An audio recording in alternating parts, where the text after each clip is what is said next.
Hello guys, ये मैंने मंगवाया है कॉफ़ी मेकर। ये देख सकते हो स्टो एंड वेव का है और ये इसका ऑन का बटन है जिससे इसकी स्पीड भी आप कम ज़्यादा कर सकते हो।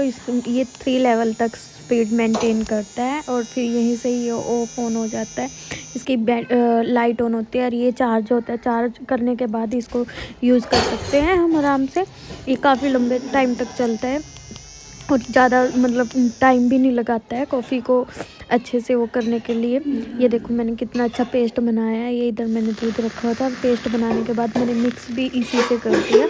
एकदम मिक्स हो चुका है और ये भी नहीं कि बाहर भी नहीं निकली, तो अच्छे से मिक्स हो गया। और ये कोई प्रमोशन वीडियो नहीं है, ये मैंने खुद का लिया है। और जो किसी को भी लेना है तो अमेज़ोन पे अवेलेबल है, आप अमेज़ोन से ले सकते हो। और आप वॉश भी इसको इसी तरीके से कर सकते हो, किसी भी ग्लास में पानी लेके और इसको ऑन करके चला के और फिर इसको अच्छे से वॉश कर लो।